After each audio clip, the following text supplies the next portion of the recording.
just like one step removed or one step gained. Yeah. What's your favorite submission in jiu-jitsu? My favorite submission in jiu-jitsu, I gotta go with my leg locks. If I had to choose one in particular, the one I use often just to get a reaction is heel hook. Yeah. But my favorite that I don't land at all because no one ever lets me is knee bar. I love the knee I bar. get this. My favorite from leg locks is the outside heel hook Outside is a good one. because I always use this setup. If sometimes if I go against a really really good wrestler, if I roll with a really really good wrestler, I just go butt scooting in. I already am on the ground because I don't want to get smashed. With a slamming double leg or something like that. Hey, it's not a I bad just call, roll man. for those legs, and once I have one of those legs, I triangle one of those legs, to get their knee on the ground, and then I just grab that heel hook, and I have so many follow-ups from there because I drilled it so much. Because I love the outside heel hook because if he rolls, you can just roll with him, and it's a Oh, little absolutely. for your training partners. It's a little bit more safer than the inside. That's actually a good point, man. Like those heel hooks, a lot of people like give them the thumbs down because they're like, heel hooks are dangerous. They could blow out someone's knee. It's like, yeah, that's only if you really lock it up. But if you have your good You position don't. on it, If you have the position, if you know the position, and yeah, you exactly. keep the position, you don't have to rip it over. You can just hold it. Oh no, And absolutely, man. if you feel like he's, turning the wrong way, just let go of it. Pretty much, man. But That's actually that's what separates the good training partners from the assholes in the gym. the good ones from the harass ones. But most people With some don't Iris, like there we in go. our gym though that are assholes because the coaches are just going to be like, yeah, no, we're going to spar with you. Very nice, my man. That's actually like something I like doing about leg locks. Like I'm kind of like the tickler as they call me. Oh, I'm sure no. you can imagine why.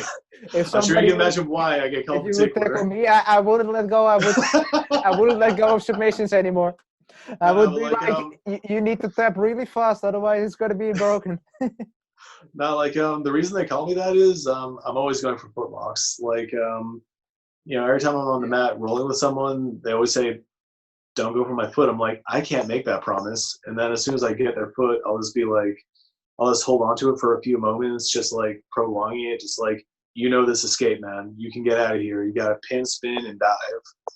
Yeah. Or if I get like the leg lock, is like just And they just push going to yourself tickle out. them into tapping. Yeah, I mean, I don't want to brag about it, but I'm kind of like the one that, like, besides my instructors, I'm like the guy that does leg locks the most frequently. That's Like nice. all my classmates, they're more about like positional control from mount, positional control from side control or side mount. But I've already developed like little ways to like my favorite technique setup is I'll let them get to mount and then I'll just start throwing for a thrusting elbow escape. And that's where I catch my favorites, or not my favorite, but my preferred like catch. Like as soon as they're thrust off on top of me, they start trying to position up. That leads me right to their leg, and I just kind of shoot my legs under. I get my pinch with my knees, and I get the pinch on their ankle. I'm like, gotcha. Yeah, but I also like it for guard passes. When I'm in full guard, for example, and I get their guard open. Yep. You have different techniques to get their guard open. I just go for we call it a half saddle. If your full saddle is like you're dropping down in a squatting position, like you're sitting on a horse. That's at Okay, our I gym got is you. called full saddle. And if you do it with one leg, you put one leg up, it's half saddle. But if Okay, you I have got a you. half saddle, you can already, with your elbow down, you can already clamp one of their legs to your body. Then you can just drop down. You can go for toe holds, heel hooks, everything, because you already have their legs in the position that you want, because it isn't 50-50 anymore. Hey, nothing wrong with that, man. Definitely better than my guard setups. I'm horrible at guard. Are you horrible? Like, The guard, in my I suck in at my guard. humble opinion of myself competing, my favorite, in MMA it's different because you have striking. But in pure jiu-jitsu, I want to get the full guard because I can get the rubber guard, I can get the Williams guard, and I love triangle position for my back. So Oh, I'm horrible at guard. Like, I would say the I like guard is my best thing in jiu-jitsu. that's where we might be opposites, man. Like, I tell you what, as soon as I'm in someone's guard from the top position, I'm like, I'm just gonna let him sweep me so I can get some kind of crafty bottom position. If I'm on my back and they're in my guard, Mhm. I'm just like, I'm just gonna let them pass so I can do something sneaky.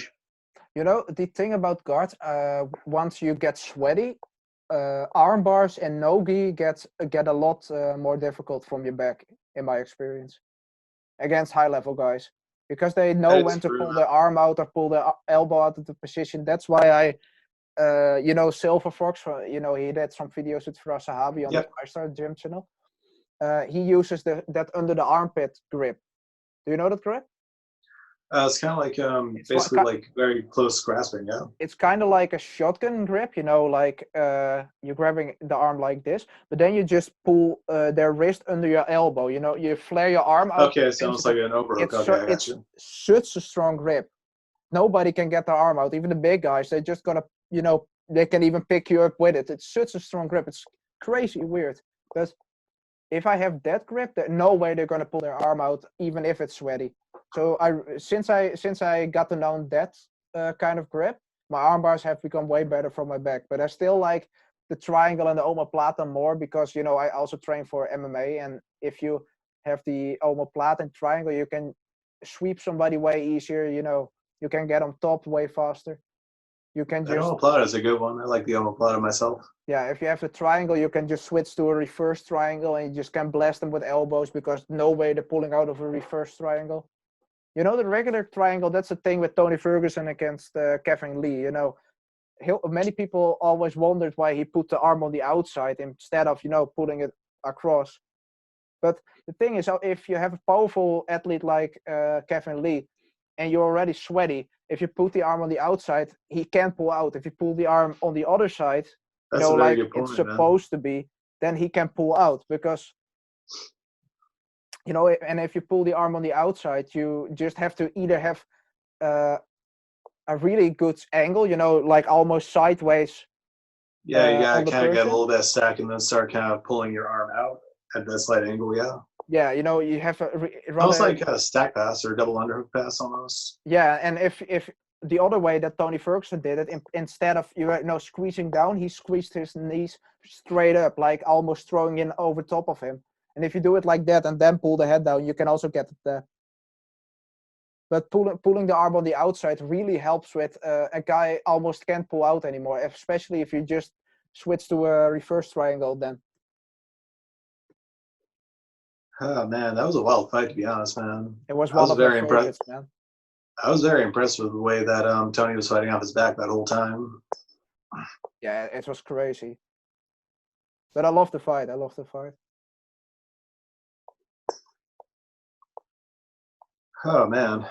Do you have any subject left that we need to talk about? Um. All right. So you know we were talking about John Jones earlier and illegal Yeah. techniques. So unrelated, he was talking about how he wants to like vacate his title, and there's a possibility that if that does happen, we're looking at possibly Reyes versus Blachowicz. Who do you think might win that one? It's a tricky one because they're both really good fighters. Like I That's don't a know who hard would take one. it on the ground, but I Who feel do like you it would think be that's gonna dynamite on win? the.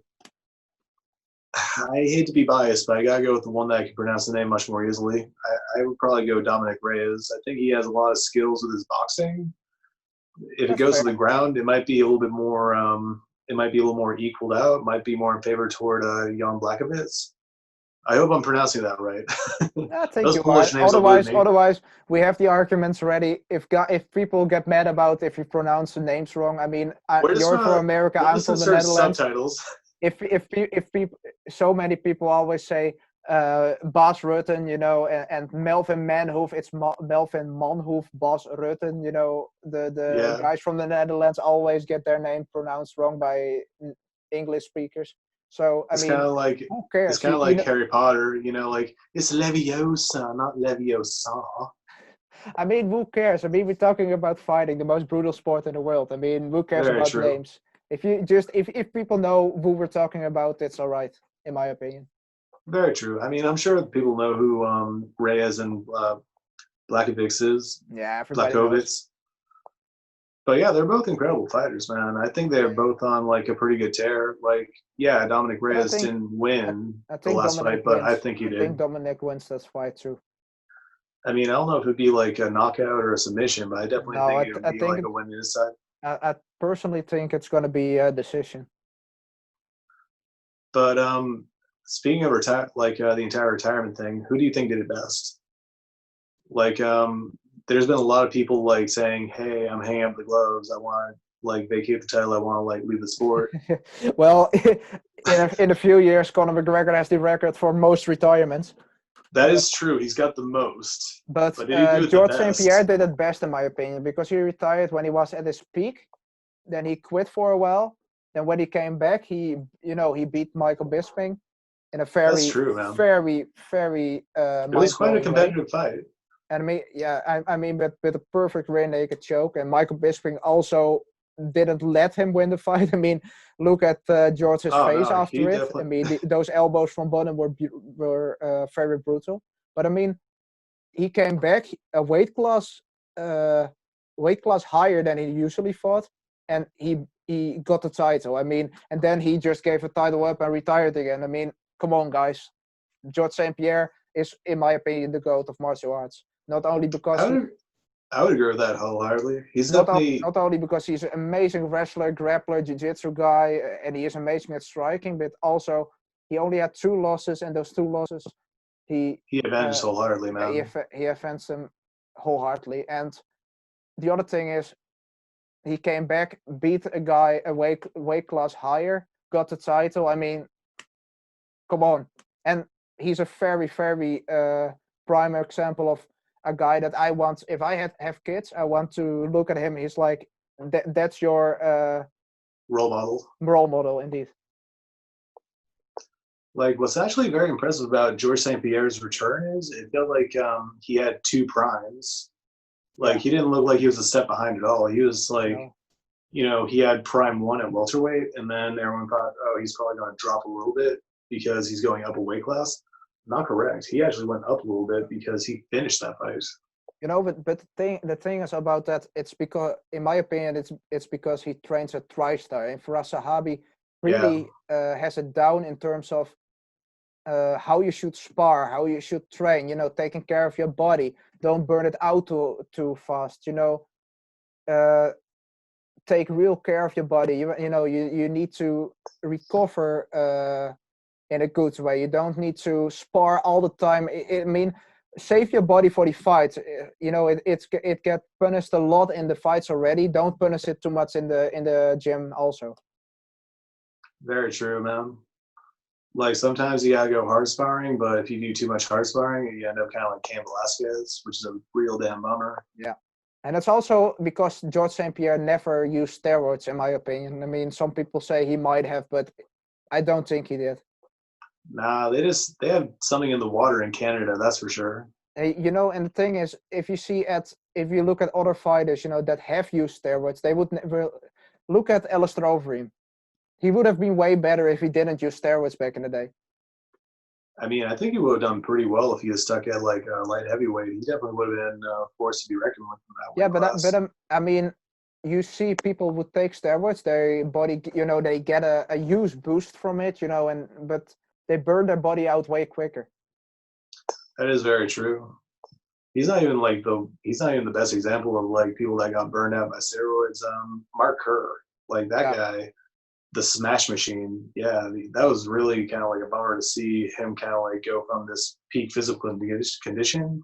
Yeah. Granted, it was with steroids, but now he's like, I don't know if you've seen him recently, but he's kind of fallen from grace in regards If to you're his talking physique. about goats, the heavyweight goat, in my opinion, is, I like to watch Cain Velasquez the most. So for me, he's the most exciting heavyweight. But the heavyweight goat, in my opinion, always has been in now Daniel Cormier maybe, or Stipe in the UFC. But what do you think? For heavyweight, that's a hard one. I feel like a lot of people want to be, yeah.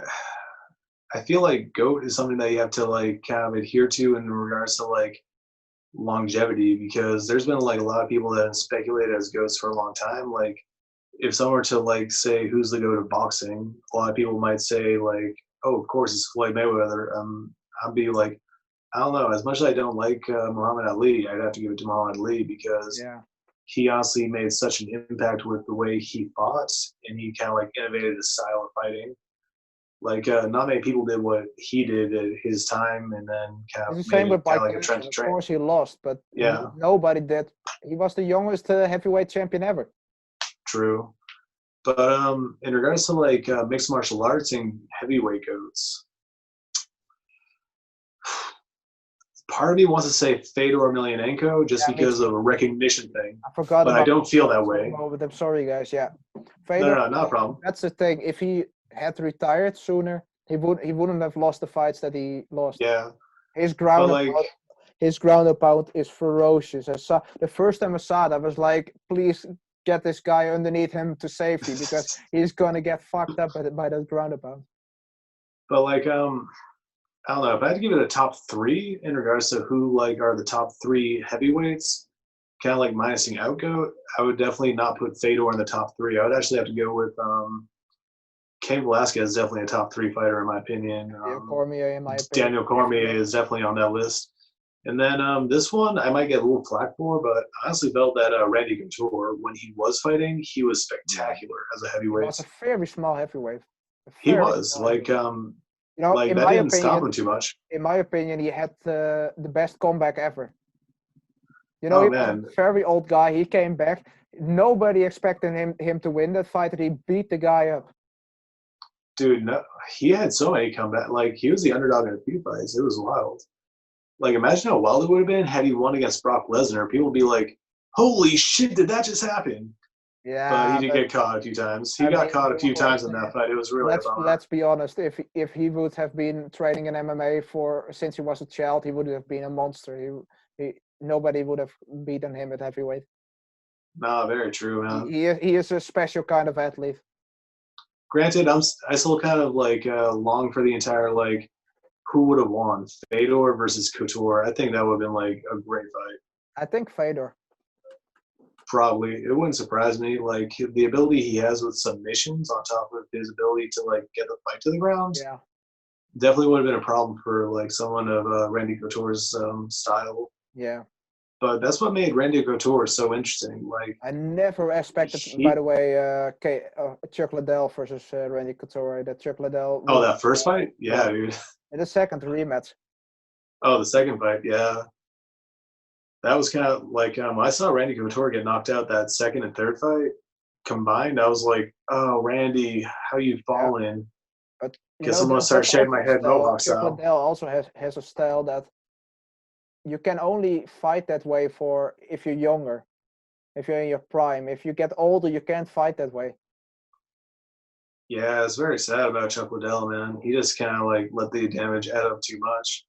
Yeah, And then he just fought people that were very sharp with their hands. Like that shot he took with Rashad Evans, that was brutal. Then yeah. it was Shogun Hua, and oh yeah, there was also Rampage Jackson. I forgot about him. Oh yeah. I take it back. Rampage Jackson is the GOAT. Oh! No, no, no. Nah, When you cry about the kicks that John Jones gave to him, the oblique kicks. I mean, no, just suck it nah, up. that's I'm true. sorry. That's also a thing. Some people think the oblique kick should be illegal. I'm like, no, it's fighting. It's not to hurt your knee. Nobody has ever got a real injury from oblique kicks. Like, real injury, like a Um, fight-ending career. I know it's annoying and I know it's very dangerous. It can be dangerous for your knee, but I mean, if you get those powerful tie boxes and they give you a round kick to your knee, I don't care if you don't block it, if you don't move with it, your knee is gonna pop. Also, should we also ban round kicks then? yeah, exactly, man. I mean, here the oblique kick, I'm conflicted with.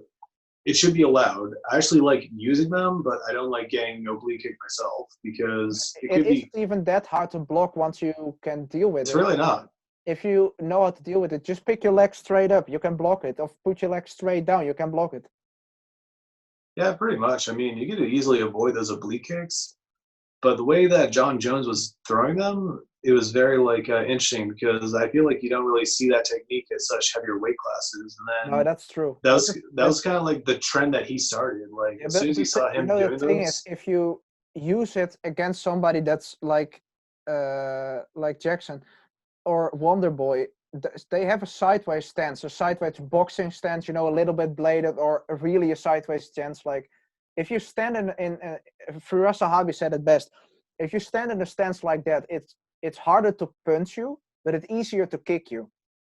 yeah, If you stand in a more squared stance, like a Thai boxing stance, an oblique kick doesn't really work because you're just gonna pick your front leg is way lighter and you can pick it up way easier. So it's not gonna give the same amount of damage. It's not gonna be the same. It's not gonna be as effective as you were as if you were standing in a bladed stance. But if you have a squared stance, you are easier to get punched because the distance is way closer. no, agreed. I actually tell you what, I think there's been more injuries with people checking kicks rather than like getting kicked in the leg. Like I don't know like what percentage of people have thrown leg kicks and had their leg checked, and the person kicking gets their leg, you know, like Anderson Silva style. Totally Like I'm agree. just gonna call that the Silva break from now on. Every That's time people horrible. mention the oblique kick, I'm just gonna be like, yeah, but that's not the most common leg injury that'll occur. It's usually the Silva break. What's the Silva break? Check out Weedon versus Silva 2, man. You'll be Yeah. blown away. Totally agree. Oh, it's horrible. That's one fight I never It is, show to man. my friends that can't handle violence. I'm gonna get some water. Be right back. Sure thing, my man.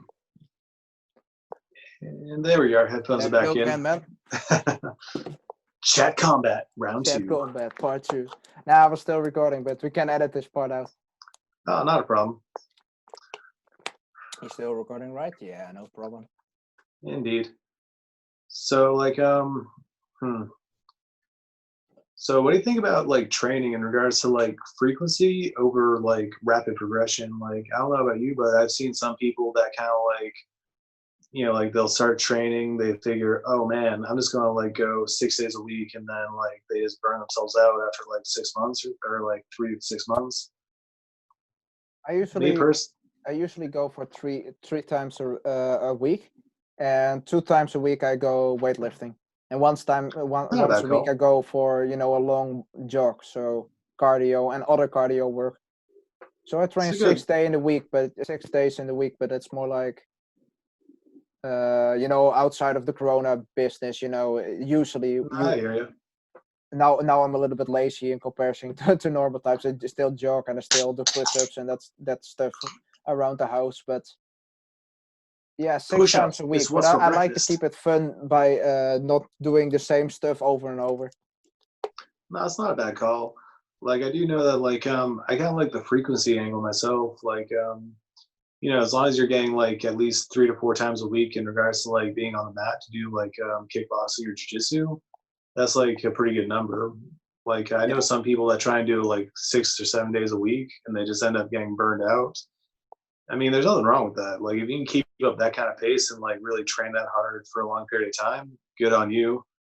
But you know, not everyone has that kind of schedule. Like a lot of people kind of like go through like a honeymoon phase. It's like, you know, they find something and it's like, oh man, I'm gonna do this all the time. And then when they do it so much, they're like, yeah, I don't know if I keep like doing this.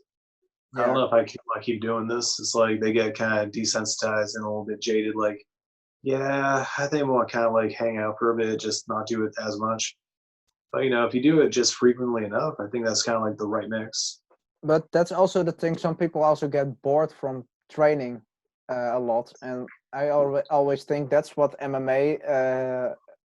That's what MMA. MMA is better in the terms of it keeps you excited because someday you're gonna wrestle. Someday you're gonna be Oh lifting yeah. weights. Someday you're gonna be. Some days you're gonna be striking. So if you do just boxing, that's all you do. And if you don't love boxing, if you like it but don't love it, that gets bored. If you just do it as a hobby. And MMA, Oh, you very true, can, man. oh, today is grappling day. Oh, tomorrow is striking day. It's like you have different. You have more variations inside the same sport. Absolutely, especially if you're doing the grappling where they do like specific focuses, like, hey, Monday and Wednesday we're going to be focusing on the guard.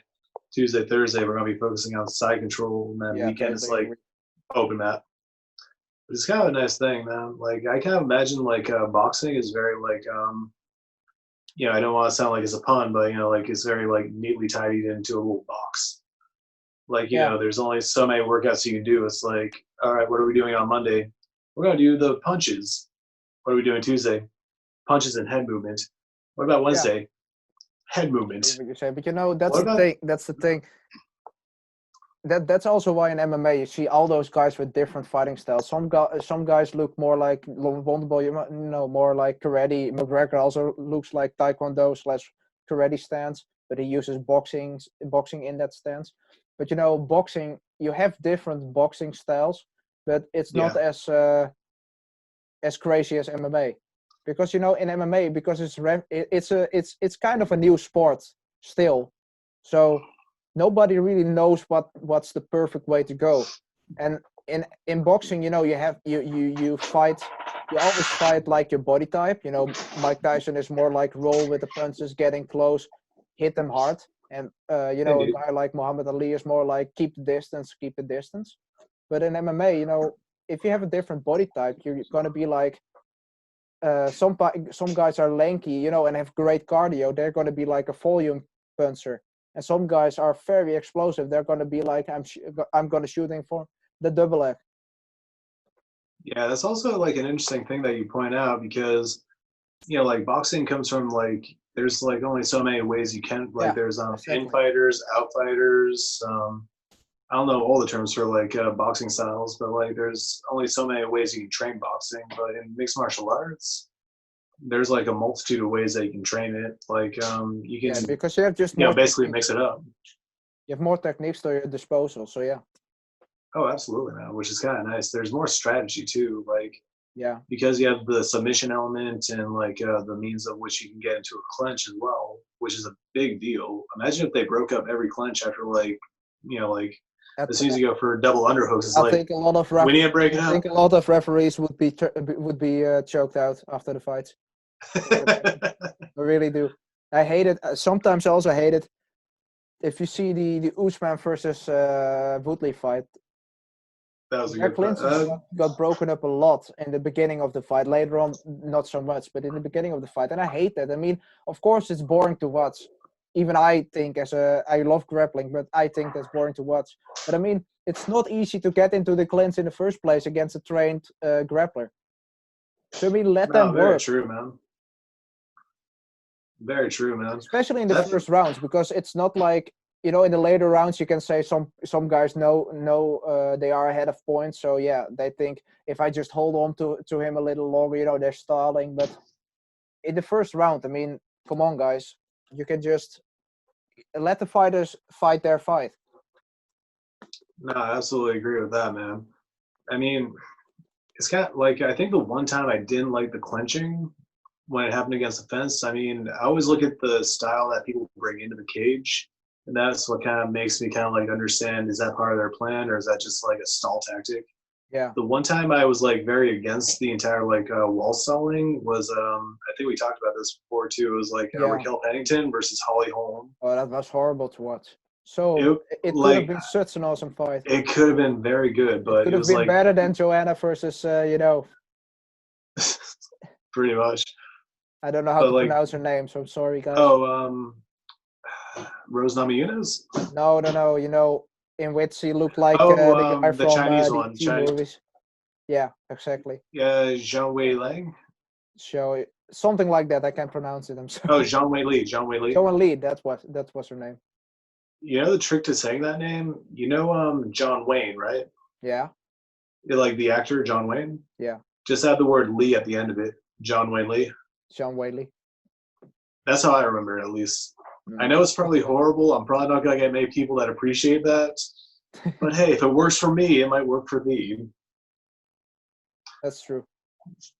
But like, I don't know, like Holly Holm with her pedigree in boxing and kickboxing, on top of her like camp at Camp Jackson Winklejohn. To be I'm sure. honest, apart from TriStar Gym, it's the best MMA camp in the world, in my opinion. Yeah, Jack Wink. In terms of strategy. Exactly. Yeah, I was about to say, like, in terms of strategy, of course, absolutely. They had a gold rush at one point. They're like top tier team, and then powers change, shifts change. Like, I think what happened is like a lot of their fighters started moving away. Like, I don't know if Jackson still has George St. Pierre training with them. I think he does a lot of stuff mostly with TriStar nowadays. But like, it's closer to home also for GSP. Absolutely. But like, they had an influx of like new fighters going in there, and then a lot of fighters have been leaving that place, I think. Yeah. I could be wrong. I could be totally wrong. It's been a while since I've done like a lot of Google searches. But they are gathering some more new talent, so that should be good. Fingers crossed. Fingers crossed. Indeed. Make Jackson Wink great again. MJWGA? There we go. That works. Put that on a t-shirt, Winklejohn. Yeah. But the thing is, it depends on what you're looking at. If you're a great wrestler and you want to learn striking to complement your grappling abilities, then you go to AKA, in my opinion. Absolutely. And if you want to learn, if you're already a great striker and a great wrestler, and you want to learn some more strategies to, and more game plan wise, you go to guys like Jackson's.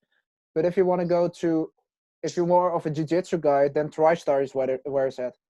And overall MMA skills. Very true. Actually, you know what I think right now? Like, I think Florida is doing something pretty good. Like, American Top Team and sorry. What did you say? I'm sorry, I didn't hear. Not problem. Like, I think one of the Florida, they're doing pretty well with their MMA teams right now. Like AT&T and it was Black Zillions, but I don't know what they call themselves now. I think it's what is it, Hard 365? The black leads from what's the gym called? Yeah, the team that trains with Black House MMA. Do you know it? Ooh, yes. Wait, they're still a team? I thought they disbanded. No, they're still a team.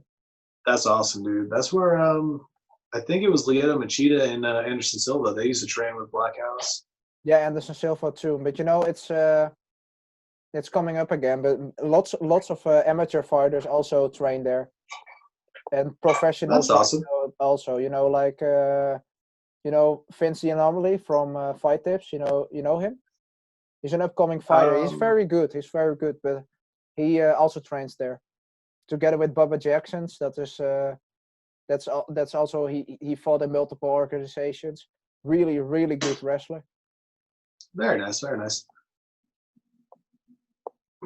But that one video with Anderson Silva and Steven Seagal. Oh God. That was also shot at Black House MMA. It's one of my favorite videos in the world because there's one part. I'm honestly surprised that Seagal could fit through the door, to be honest. He's teaching Anderson Silva like a chicken wing lock, something like that, something like this. It's not really a Kimura grip, it's just like a chicken wing. But the thing is, he shows it to Anderson Silva. Anderson Silva does the same thing, but he does a superior version of it right away, just like because he knows how the human body works. And Steven Seagal said, no, you don't do it like that. You don't do it like that. You do it like this. But the way he's doing that, every grappler out there knows you won't do it like that because somebody can just slip their arm out like that. Exactly. But he's like, and the way he said, like, no, I thought, the standard karate front kick to the face. Everybody that has ever done karate gets taught that at karate classes. Steven Seagal was like, no, I taught him that. I taught Anderson Silva the front kick. The one that he knocked that guy out. Wait, what happened? He knocked. I forget his name right now, but the knockout. Anderson Silva got a front kick. Oh, Vitor Belfort, yes. Vitor Belfort. Steven Seagal said he taught him that kick. Now, I personally refuse to believe that Steven Seagal could teach someone that kick when he can't even kick that high without ripping his pants, man. He can't kick at all. Nah. Like, I think the highest he can raise his leg is for when he's walking upstairs, and even that is a hard feat for him to pull off. That's a little harsh, man, but you're right. If I'm lying, I'm dying. I'm a picture perfect image of health. You know, But yeah, the man. thing is, Steven Seagal, it's so weird because he's a legit Aikido black belt, and like I said, he has martial arts skills in terms of he knows wrist locks like no other, but the art is the questionable thing. Aikido isn't the best martial art. It isn't the best art out there. It's not even in the top 10. I tell you what, man, it's kind of like in the movie The Hangover, the guy with the glasses, Ed Helms. He keeps calling himself a doctor, and I was like, is a dentist really a doctor? That's how I feel about Steven Seagal. Steven Seagal is like that would be a good. Yeah. I'm sorry, that would be a good porn actress name, the Mouth Doctor. Checking in, the Mouth Doctor. Steven Seagal walks in, black suit hair. The doctor's in. My girlfriend was watching a movie the other night, and it was a Steven Seagal movie. I forgot the name of it, but you have GSP is in the movie also, and you have a fight scene, and it's non-stop. Oh, I know what you're talking about. Steven Seagal's body double because they didn't shoot the fight scene together, and GSP getting beat up by he's throwing a roundhouse kick, and Steven Seagal just blocks it like this. I mean, like, both your arms would have been broken if it was a real kick. It's a reason we do it like this. It's a reason that you have a 3-point block. I honestly want to know how much they paid GSP to get. They must have. It must have been the whole budget to make that scene happen. Yeah. I would have loved to see like the outtakes of where he actually throws the kick and it lands. It's like, boom. We need to redo that. I was supposed to block it. He would have. I was supposed to do a fancy Aikido throw to his leg. He would have kicked him so hard his ponytail would have been dropped off. Pretty much, man. Dude, I think the best thing I've seen GSP do in a movie was Captain America, where he's singing on Captain America. Yeah, but that was a great fight scene. That was a legit fight scene. And oh yeah. The last kick was kind of like the spinning kick, and it was kind of overboard. But I mean, it was a very, very good fight scene. I'm pretty confident that all people that saw that scene between GSP and Steven Seagal were like, that shit would never happen. Nope. There's a better chance of Bigfoot walking into the audience with me eating popcorn than GSP getting beat by Steven Seagal. Totally agree. And in walks Bigfoot. Totally agree. But that's the thing about fight scenes. Some fight scenes are really, really good, and some actors like Michael J. White, he's a legit. He's a great fighter. Yeah. Legit fighter. I mean, he's a legit. Everybody who says he's just an actor, they don't know anything about martial arts because his sidekick is perfect. The way he spars regularly. So I mean, come on, people. But he actually reasonably trains like a mixed martial artist. But that's pretty wild. I wanted to talk with you about cult behavior in martial arts, because we all know in MMA and jiu-jitsu you almost don't have cult behavior because we train with live with real resistance all the time. You spar. That's just something you do in MMA and in jiu-jitsu. George Dillman, for example, what are your opinions on him? Oh, the no touch. It's funny. I'm glad you asked, man. I am a firm believer that the no-touch KO totally exists. The human stun gun is real. Oh, God. But how can a guy like that, he's so out of shape. All the masters there are either very, very tiny or very out of shape. Even a guy, you can have small people, but they're never out of shape. They always are strong people. They can have a little bit of a belly, but I mean, they don't look like they're going to die if they walk up the stairs. You know what I mean? No, 100% agree with that, man. It's wild. George Dillman, he has a very similar body shape to Steven Seagal. Yeah, exactly. That's all. They're both very hefty and built. That's all the cheetah store in their belly. Exactly, man. I tell you what, I think the only way that chi will work for George Dillman is if he had a lot of chi and he just let it rip. Yeah, it's a fart joke. I went there. How can people? That's the real no touch KO. That's the real no touch KO.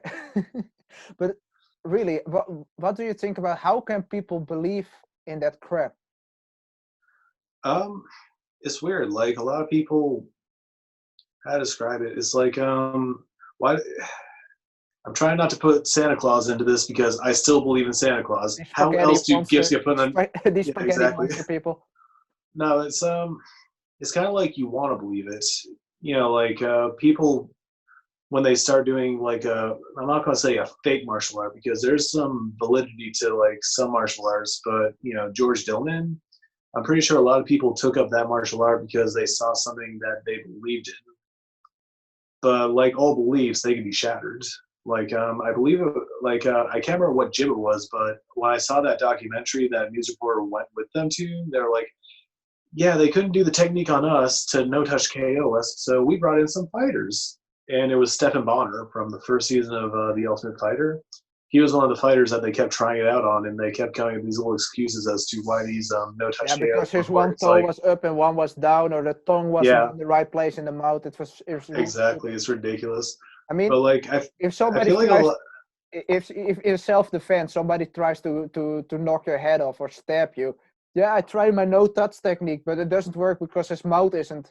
He doesn't have his mouth closed. Then it's bullshit. Why would you even train it? My technique failed. Did they have a keychain with a yellow cheetah on it? Maybe they did. Maybe that's why it didn't work. But the thing is, pressure points are real in terms of if I, have my finger here, that hurts.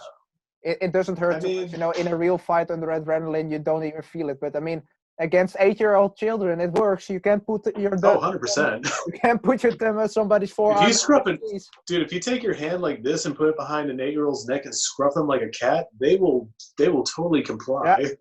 Yeah. But I don't know if I do believe in to an extent pressure points, but I believe there's a bigger emphasis on pain compliance. Like why Brazilian Jiu-Jitsu works so much better than a lot of martial arts is a particular leverage that allows for that pain compliance.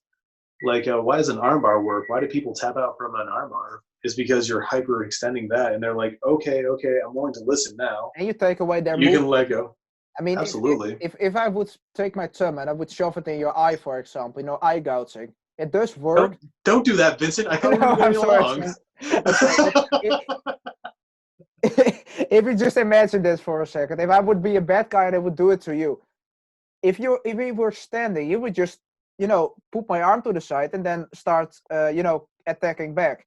But if I would control you on the ground and and I would start to put my finger in your eye like a prick that I am, and I would do it. No, you're a nice guy. It only works then because I know I already know how to do a side. I already know how to be a side control, how to control somebody. So I already need to know jiu-jitsu before I can even do that. It's the same with an eye jab. Of course, an eye jab works, but if you, like IG Mike said, if you can't land a jab, if you can't box, no way you're gonna land an eye jab. Yeah, I think there's only been ever one person in the history of time that's been able to do those little eye pokes consistently. John Jones. And I hate to say, dude, that guy is like a black belt at poking eyes, man. But that's I will give that to him. He just sticks his arm out like this, and if you come forward, of course you're gonna hit an eye. Hey, it works for him. But I mean, I always talk about martial arts in self-defense. In self-defense, you need to be very aggressive. If it's a life or death situation, you need to be very aggressive. If you can't refuse the situation, if you can't, talk your way out of it, you need to be the aggressor. And you need to be able to cause enough commotion to run away. I would agree with that to an extent. Yeah. They always do, like, if they grab you like this, you do this, and I'm like, no, just grab him, punch him in the face a few times, and then run away. Oh, absolutely, man, dude. If they try and grab you, they're not going to punch you with that grabbing hand, which is good news. You just have to expect that if they're going to grab you on the collar, expect that they're going to try and pull you in for a punch. You know what they're going to try and do. So my favorite thing is when they grab, with a double lapel grab like this. If they grab you like this, You can just go over top of your hands with your arm, pins it down, and you can just strike, and you have their arm straps. Exactly. It's like a jiu-jitsu move. Only You know that what's weird? I think I saw that on Master Wong. I guess he does have some good techniques. I believe Master Wong say if he grabs you by collars, you just pin down and grab him in the nuts. I believe that was with the MMA guy in the same video. Those videos were legit from the MMA guys that he featured on his YouTube channel. But man, it's pretty wild though. Like techniques get overlooked in the response to like physical violence, man. Because that's actually a really good tactic. You know, like if someone double uphels you, you can easily just pin their hands. Yeah, but on the other hand, you can also just fight for double overhooks from that position. You can just that's true too. The inside. It's like that. It comes down to principles. If you have the principle down from try fighting for the inside position, you can apply that to all kinds of situations. If somebody grabs you with one arm and starts punching you with the other, you can just block and grab an overhook, grab him in, start to throw knees, or even you can even armbar him until he lets go. 100%, absolutely. I'm not. I mean, also there's even the throwing option. Like if someone's going to grab you, you can easily just shoot in for those like judo throws or like kind of like Greco throws. I trained with a guy. He's now 18, but 2 years back he was 16, and he won some European championships 2 times, I believe, in judo. So he's a very, very good judo guy, and he's like, I trained with him, and I got thrown on my head so many times. It was amazing. You gotta love when people are like, I love to train with guys who are specialists, so you can learn from them, and and the things you learn from them, you can throw into your own skill set. That's true, man. I don't know about you, man. I actually really like judo guys. Yeah, I love it. Something about getting thrown. I kind of like throwing people, but I like it more when people throw me. I'm like, dude, this is fun. Yeah. Just like right over their hip, pretty much. It's kind of like a roller coaster, but instead of like a picture at the end. I am very worried if some throws you grab an arm and the head. I don't like those. I always like the one that you grab the hip, because if you grab the head and they and they're sweating, they slip right out. Pop their head out, they have your back, and then you're in real trouble, because German Suplex City. Suplex City. Suplex City, right next to China. Nah, I agree with that, man. Like over underhooks is a really good spot to get those throws. Like especially if they're conditioned to try and keep their hips out, you just do the right push and pull motion. You just like start pushing them. They want to push right back into you. It's really nice. You just like push them in, you push them out, or pull them back. Then as soon as you get that third push in, perhaps you just get their timing in. That's when you kind of like just throw right into it. But in terms of self-defense, I also think that police should get some basic boxing training and some basic jiu-jitsu or wrestling training, because if you combine that with body cams, that you can see what happened from the policeman's perspective, you will solve so many problems, because the policemen are, you see what's happening from their point of view. But if they do something bad, they are trained, so they know you can't just choke people for 5 minutes because they're going to be dead. Because absolutely, man. Now many police officers also use the excuse, I didn't know what was going to happen. No, it's unfortunate. I really do wish that more police officers would just kind of like fulfill like particular program, and then go further past that, because I don't know much about like police training. But I think they go through a minimum amount of training as to what to do when there's like a perpetrator being like apprehended. But honestly, I know a few cops. I train with a few cops, and they're blue belts. They do a pretty good job. They're always trying to like convince their cop buddies and their cop partners, like, hey, you should try and do jujitsu. It'd be like a real detriment to your health, and it'd definitely help out with the force. But because the thing is, once you train in jiu-jitsu, especially, it's a nice culture. It's different than MMA training, in my opinion. Jiu-jitsu is way more available for more people. But if you have that mindset, if you already are used to physical interaction with another human being. You know, you try to submit each other, you try to punch somebody, he tries to punch you, he tries to submit you, you grapple. If you already are used to that, it's way less likely that somebody is just going to pull out their gun and shoot the suspect down, because they know what they are doing. They are comfortable. They aren't scared of it. And if you aren't scared of it, you can make way better decisions, and you don't have to use too much violence. That is very true, man. Actually, the jiu-jitsu I train, Gracie Jiu-Jitsu, with Yeah. I don't train directly under Henner and Heon, but I do Nice. train out of they're great people. They actually have a program that's specifically designed for law enforcement called the Gracie Survivalist Training, and that actually does deal with more like a law enforcement angle for like, you know, what do you do if they have like a gun drawn? What do you do if they're trying to go for your gun? And I think that's amazing. Like, I really do wish that more law enforcement would train martial arts, because especially grappling. Oh, absolutely. Like, because if do you know Jocko Willings? You know him? Yes. He's a famous ex-Navy SEAL. I would love scary guy to look at, amazing guy, amazing role model. But he's also a black belt in jiu-jitsu, and he's try to control somebody if you just know boxing. It's not going to happen, because unless you knock him out right away, he's going to be resisting, you know, all the way through. Because if you punch somebody, even if they don't want to resist, their hands aren't going behind their back. They're going to cover their face, you know, automatically.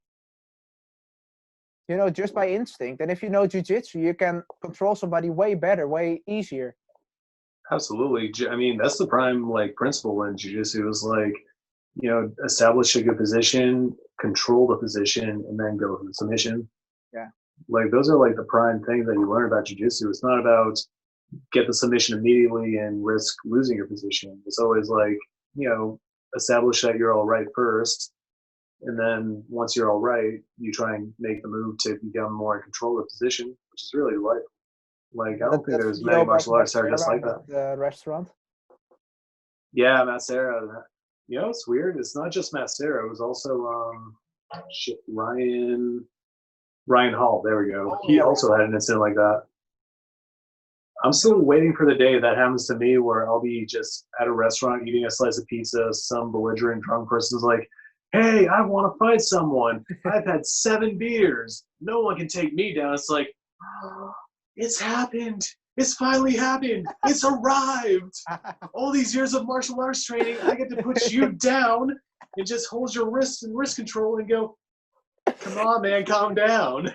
Can you imagine that somebody that is scared, you know, that's scared for his life, or somebody across them, you know, he's excited. He's like, oh, I want to do this. I mean, that's always a thing. Don't be afraid of the guy that looks thing to have to fight somebody in the streets who is excited for it. Oh, absolutely. I mean, I wouldn't say that I'd be excited to fight in the streets, but, you know, if we're in a restaurant and I still have my pizza afterwards, oh, I'd be super thrilled. It'd be like the equivalent of going to like a theme restaurant, like, yay, we're going to go to the Chuck E. Cheese, play some video games, play in the ball pit, and then have some pizza. It's like, when you're an adult, you don't have that pleasure. It's like, you know, it's like, yay, I get to go to Olive Garden. Now I have my breadsticks and some pasta. It's like, belligerent drunk guy, well, time to suit up and knock this out of the park. Let's see what I can do. How much wine has he had? A lot? That works better. But, man. See, now I want pizza, man. Damn. Oh, yeah. Just, you know, in the town here, you know, the town where I live, Domino's just opened a few weeks ago. And I ordered pizza on Vincent. Yes. But you know the thing about it, I'll be in the Netherlands in like 2 days. I love pizza, you know, I love pizza. But the thing is, Domino's in most places here in the Netherlands, it isn't that good. You know, it's like it isn't that good of pizza. But the place that just opened here, it's just legit. It's good pizza. It's legit pizza. I was like, oh yeah, now I'm gonna order more often here. Because they also deliver it, right? So I don't even have to leave my house. That's pretty good news, man. I tell you what, dude. Here's the secret to ordering good pizza from Domino's. if you do it online, there's an option to get sauce on it. It's like normal, less, or more. Yeah. You want to do more sauce. That extra sauce makes a big difference. I tell you what, man. Nice. Do you know It's just the Joe? little things, Do you little know Joey adjustments, Diaz? big difference. Do you know Joey Diaz? He has been on the Joe Rogan podcast for some time. Oh, Joey Diaz. Oh God, that fucking cocksucker. Don't let him. Oh, Don't God. tell him that we like dominoes sometimes because he's gonna kill us. Nah, he'd have to find us first, man. We're in 2 separate locations. He'd have to do some wicked air travel for that one, man. He's still on lockdown. Oh, Joey Karate, that'd be horrible. I love the Joe Rogan podcast so much, man. I really do. I love all the guests. I love all the regular guests. There's only one person that I don't like watching, and that's Brandon Sharp. I'm sorry. Oh, what do you got against Big Brown? No, I don't got anything against him. But I mean, he turned from a badass MMA fighter. I mean, sometimes he's sitting there, and I'm like, Brandon, who said it was alright to wear that jacket and those shoes to Joe Rogan's podcast? Or he's like, Oh man, he was right for the first time. He said Justin would beat Tony Ferguson, and he did.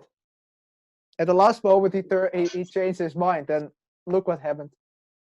hey, Brandon Schaub's kind of like a stop clock. He'll be right about twice a day, but not all the time. Yeah, I don't know. I like all the regular guys. Yeah, I kind of like. From all I don't like guys, Brendan all Schaub on his the own. I like comedians, Brendan Eddie Schaub Braff. when he's got Brian Callen. Yeah, those two are amazing together. It's so funny. Like they complement each other very well. When it's Yeah. just Brendan Schaub on his own, it's like I don't know what he's gonna say. But when there's like the control of Brian Callen, it's like, oh, okay, they're gonna dick around about each other's like heterosexualities. That's good news.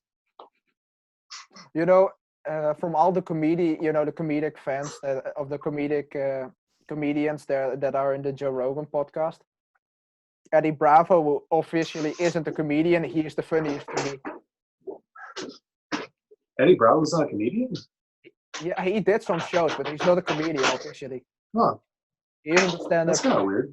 And I think it's very, very weird because when he starts talking about the flat Earth, I'm already dying. Wait, are you gonna tell me you don't believe in flat Earth? What? Of course. Flat Earth believers are all around the globe, you know.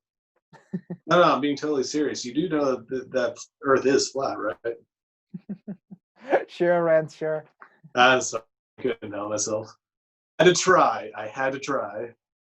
I tell you what, I used to crack this time about flat Earth. You know, man. I'm Like, just hoping, space trips will be, for normal people one day, just to prove flat Earthers wrong. I mean, come on, guys, just go to space. Just go to space. Just go watch for yourself.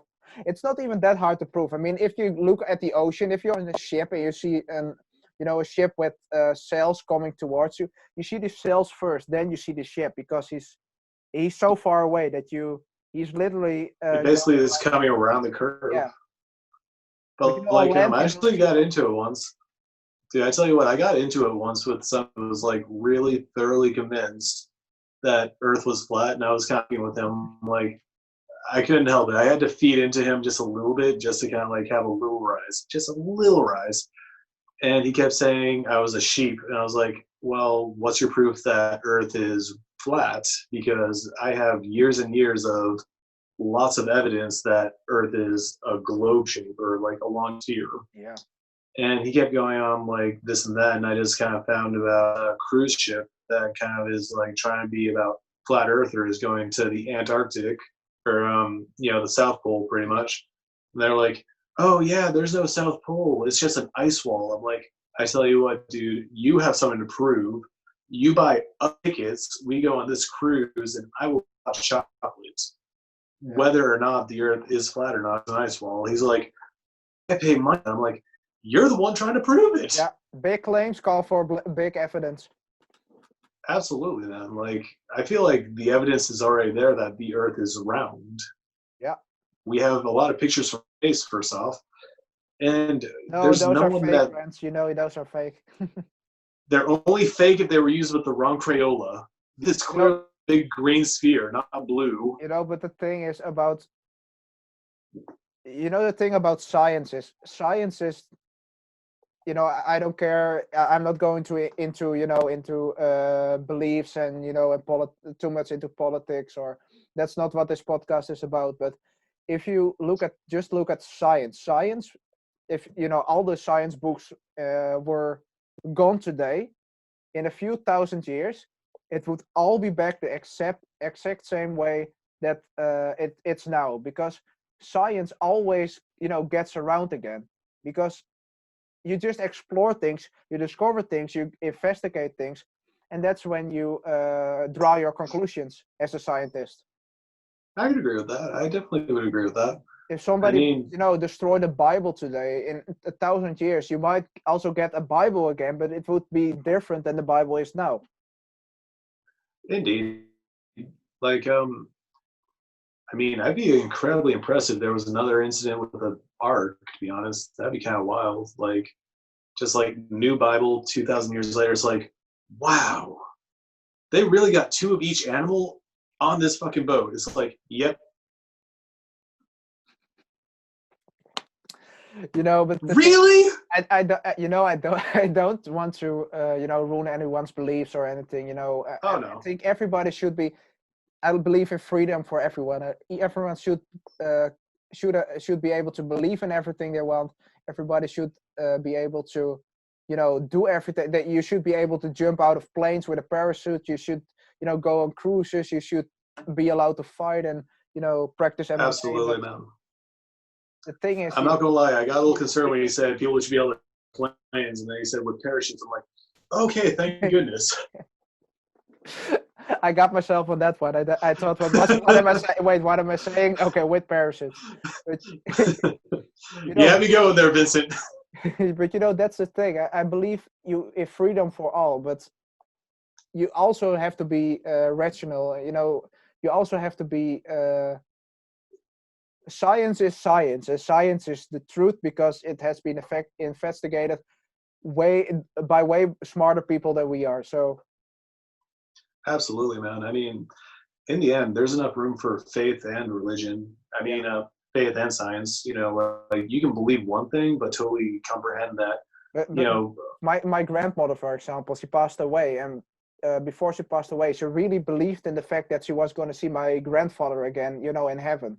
I mean, even if some people are really against all beliefs, and things like that, but I mean, you shouldn't take away an older lady like that, her beliefs that she will meet her husband again, in a later life. I mean, let her live and let her, die with that absolutely, belief. man. That's also a form of respect, in my opinion. But you should also respect the guy who doesn't have any beliefs, who just thinks if I die, it's over. There's no afterlife. Some people believe in that. I mean, yeah. I agree with that. I mean, I believe honestly that we all will die eventually. It's inevitable. Every car eventually breaks down, and I know major downer runs. What the fuck? And in my opinion, we will see what happens after this. We will see it. Oh, absolutely, absolutely. That's the big surprise. But I honestly believe that there is something to look forward to after we die. We don't just I hate to sound very spiritual about this, but it can't just be over. We're all some form of energy. As soon as we go, we go somewhere. Yeah. I mean, hopefully. Where we go, I don't know. We will see when we die. Fingers crossed. Hopefully, it's as rad as a lot of scriptures make it out. Like you go out, it's like you start ascending, and it's like, holy crap! It's a water park up here. I didn't know. I'd be fucking thrilled about that. Only if I can if I still can practice MMA up there, then I'm. Oh, absolutely. Dude, that'd be even cooler, man. That'd be way cool. But anyway, you go up there, and all the famous MMA fighters are there, or all the famous combat athletes in the whole time. It's like, holy crap, Rocky Marciano? Yeah, I'm here, guys. Let's do this. Come on, man. What about Muhammad Ali? He's over there. We don't talk much, but he's a cool guy. Come on. But that's also the thing with guys like George Dillman. The thing about those guys, they claim they have this magical power, but they don't have any evidence for it. They do not. Their own students that are. It's like mass hypnosis, in my opinion. That's exactly it, man. Like a lot of people are very persuaded and they believe that it works, but imagine what happens when they're shown that it doesn't work. It's kind of Same like with, once you shatter someone's belief, with it's kind all of like things really. like like propaganda and stuff like that. It's like that, not everyone believes in it, and some people, they are smart enough not to believe it unless there's evidence. But some people, That is true. they just want to believe it so bad that they just start to believe it and start to act it the way they are asked to. Yeah, that's true, man. Like, I'm a little bit mixed on that because, in one way, I feel like if it makes them happy, then who am I to ruin their good time? But on the other hand, if they're trying, like, here's the part that makes me feel I have to ruin the party and kind of like shake them up a bit is because, in the end, if they're doing something that they're under the impression that is going to save their life in a life or death situation, it's not going to work out like they think. Totally It's right. like 10 years from now, they've been working that same George Dillman style martial art. They're like, don't worry, guys, these hands, huzzah, no touch KO. Totally They're going right. to pull that shit on the wrong person. They're going to get fucking shot. They're going to get fucking stabbed. They're going to get their ass stomped. Like, like bad things will happen to people that stand up and think they can do something about it. Yeah. Like, sooner or later, people need to get red pilled. They need to get, like, the Neo treatment. Like, if you have, yeah, But the Lawrence people, Fishburne I sitting don't I across from don't have you. any problem with the people that practice it. I have a problem with the people that teach it, because they teach this is for That's a good self-defense in a point. rape situation, and people that believe that stuff, people that don't know anything about martial arts, they if they get into a self-defense situation, it's not likely to happen, but if they try, they're like, I got this. And if they get injured, it's on the hands of the instructor who taught them this crap, in my opinion. You're not wrong. That's actually Because the very true. instructors, they know Very good what they're point. doing. They know they I'm sorry, but most of the time they're just smart businessmen. That's very true. It's very true indeed. Like, it's kind of You sad also hearing have this stuff like guy that. from Germany, DKU. Do you know him? DKU. You can look it up on YouTube. But it's like he's like the new Bruce Lee, and he uses stuff like, yeah, if I punch somebody this way, he's flying backwards. But I'm like, of course he's standing still, and you're just punching him in the face. Of course he fly backwards. Letter DKU. DKU. That is. Oh, found it. Did you find it? But if you see sparring content from him, the guy can't fight for one bit. Oh, this looks interesting. It's really horrible. Oh man. If you look up Oh DKU god. sparring, then you know what I mean. I'm looking at DKU versus Taekwondo Master. I'm just gonna be honest. I want to kick this guy straight in the chest, Sparta style. Yep, I would beat him I for don't. sure. I don't know. I don't care if I make money from it. I would have a fight with him. No Dude, I question. tell you what. Sometimes I see fake martial artists. I want to make like that Chinese mixed martial artist and just be like, "You guys need to be awoken. This shit is fake. I want to show you the truth." Yep, Sometimes people just need to be shown the truth I'm and thinking like about be making some told that, videos maybe on that too. dude, we should totally just crusade in Dojo Storm. Yeah, We'll go to every kung fu visit studio. It's like, stop that. I'll show you the way. when this corona crap is kind of over, and if I get the chance to visit the United States, I will for sure, if you want to, meet up and make some videos together. Maybe crash some Hells yeah, Mexican dude. I'm up for that. gyms.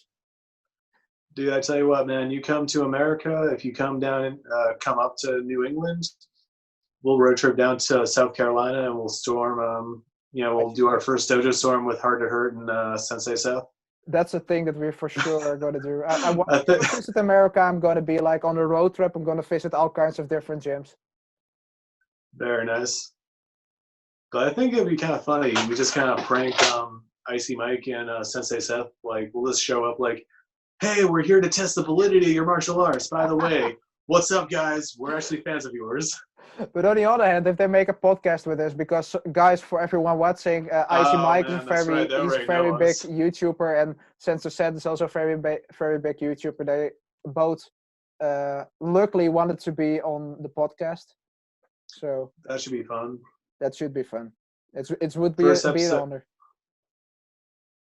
the first episode we do with Icy Mike, we'll call it Hard to Chat Combat. You know, but that's funny what Sensei said also said. You know, he looks up to Wonder Boy, but we're looking up to those guys because we want to also grow our YouTube channel and also Oh, absolutely, be man. part of Like, that community. it's kind of like a mountain. Like, we're looking up at Sensei Seth. He's like way higher on that mountain, but he's looking up to Wonder Boy because he's way higher on the mountain. And we all know who's at the top of the mountain. And in terms of subscribers, you have Icy Mike way higher. And at the peak of the mountain, we have Joe Rogan. Yeah. But eventually he's leaving the mountain, so that's something to look forward to. I would do that too for $100 million. I mean, I can understand. I mean, I kind of have reluctance saying this about YouTube since this is probably going to be going onto YouTube.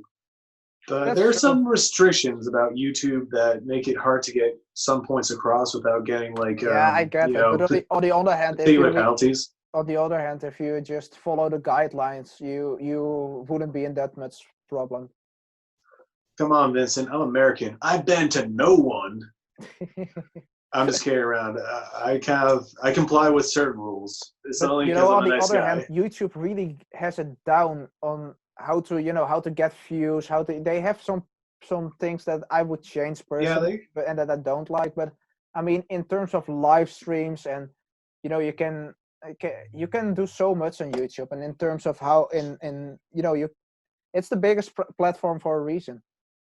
Absolutely. It's kind of like a monopoly almost. There's not many services that really like compete well with YouTube. There's only one service, Twitch that's better with live streams. Yeah, Twitch. That's the only thing that's better with live streams. But I kind of feel like weird about Twitch though, because it feels like it used to be. I think and I know that it used to be for gamers, but not many gamers are really recognizing on it anymore. It is what it is. I don't have the breast size to be a good Twitch streamer. What can I say? Or the ponytail. Steven Seagal. Or the pretty face. Steven Seagal has the breast size. He's got the gut to match it too, though. To be fair. But what do you say about that? We are gonna wrap it up. You got it, man. We've been recording for almost more than 2 hours. It's been about 2.5 hours. It's been a good time though. Hopefully the recording. Yeah. Shall we wrap it up? You do the outro. That's Vince. I'm Renz. And as I say, and I've been called out for, later taters. Later taters.